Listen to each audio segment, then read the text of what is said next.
The speaker failed to make audience dash to him patiently. এটি postmaster জেনারেলের কার্যালয় রাজশাহীর পোস্টাল অপারেটর পদের পরীক্ষায় এসেছিল। আমরা এখন এই প্রশ্নটি ব্যাখ্যা সহ সমাধান করব।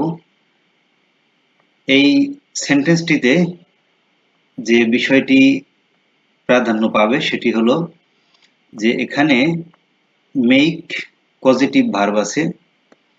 এই মেক পজিটিভ ভার্ব যখন বাক্যে আসে এবং তারপরে যে অবজেক্টটি থাকে সেটি যদি ব্যক্তিবাচক বা বস্তুবাচক হয়, যেমন এখানে অডিয়েন্স, মেকের পরে অডিয়েন্স, এটি হলো একটি ব্যক্তিবাচক অবজেক্ট।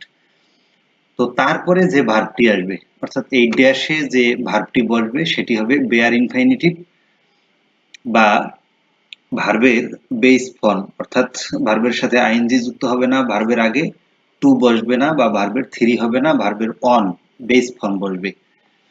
তাহলে এখন অপশনে আমরা দেখি যে এটি কোথায় আছে। অপশনে ঘ, এখানে আছে লিসেন, আর ক নম্বরে এর আগে টু আছে অর্থাৎ ইনফিনিটিভ, খতে আছে আইএনজি, গতে আছে ED লিসেন্ট।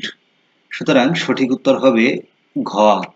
The speaker fail to make audience, এখানে হবে লিসেন টু হিম পেশেন্টলি।